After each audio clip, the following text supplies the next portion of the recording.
I want to talk about how we can walk in righteousness. Righteousness. A lot of people are wondering, how do I walk in righteousness? Well, the word, we're going to start it at the word, because that's the basics and the foundations of how we walk in righteousness. The Most High said, if you seek ye the kingdom, seek ye the kingdom first and all of my righteousness. So what is righteousness? Righteousness is standing up and standing on principles, standing on morality, your morals, your traditions. And what are the traditions as the Israelites stand on?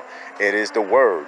It is the law. It is the statutes and the laws and commandments of the Most High. So when we follow these commandments of the Most High, his statutes and his laws, which you can read in the book of Deuteronomy, you can read in the book of Numbers, and it tells us line upon line, precept upon precept, here a little and there a little. It tells us, thou shalt not kill, thou shalt not murder, thou shalt not steal, thou shalt have only one God before you, and thou shalt not serve any other gods or any other molten images or any wood and stone. Thou shalt not covet another man's wife or anything that he has. You know, these are the commandments that he's telling us not to do.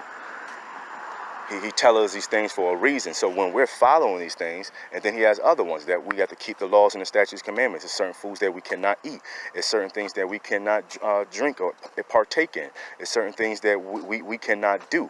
We cannot go out there lusting and fornicating and committing adultery. Those are part of the law, statutes, commandments. Even though it doesn't say in the 10 commandments, those are just the basics, the ones that he said. These are the ones that if you follow these ones, then you can get the other ones down pat.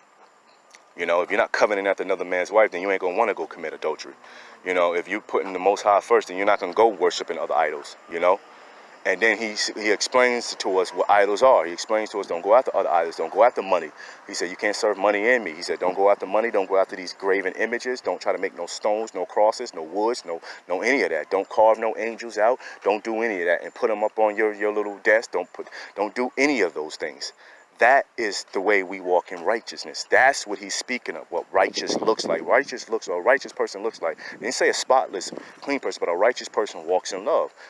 He or she loves themselves. And a righteous person, because you love yourself and you love the Most High, of course you're going to love other people. And he didn't tell us to love evil. So we're going to knock that out. I don't care what the scribes added to the word, try to take away from the word. He never told us to love evil.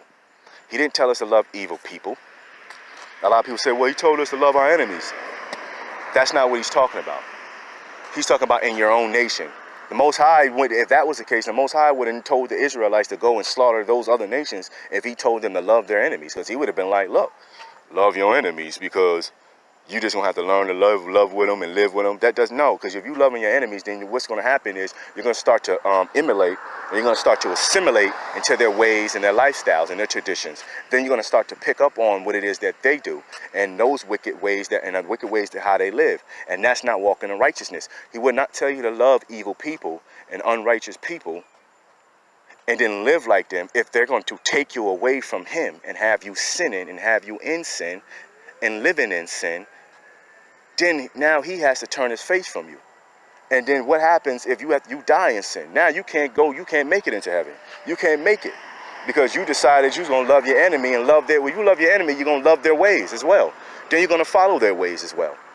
Show me a person that loves somebody else and tell me they have not been influenced by that person. And I'll call you a liar to your face. No one can say they ever loved someone else and has not been influenced by them, whether negatively or positively. It's a true statement. So y'all can miss me with that, all this, we're going to love the world and love everybody and everybody needs to love everybody bullshit.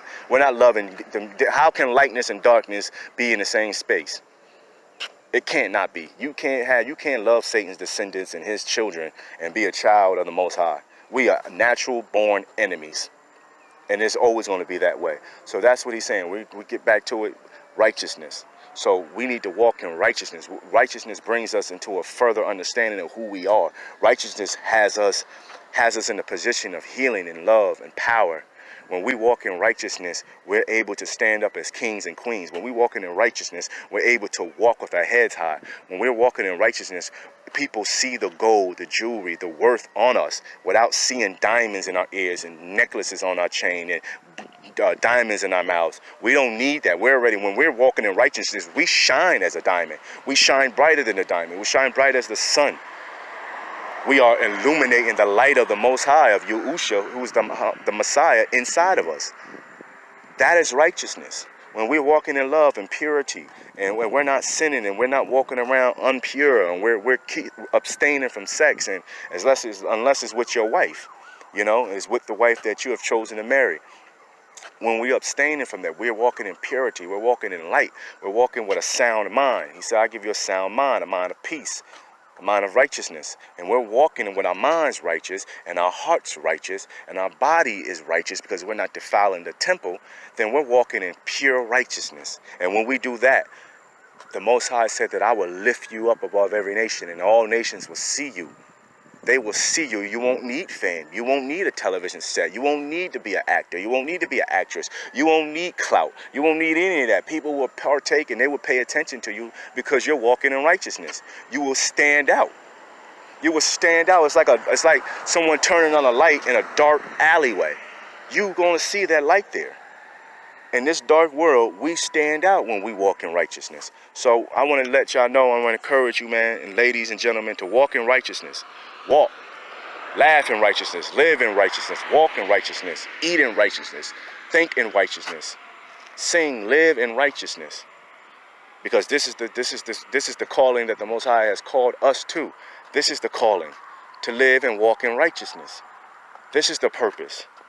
So that the world will see us, and then we'll be able to change the world around us. We're not going to change Satan's children, but we'll be able to change those Gentiles who wants to walk with the children of the Most High, who wants to cleave to us. And we'll be able to change the descendants of Jacob from sinning and living in unrighteous lifestyles to walking in righteousness.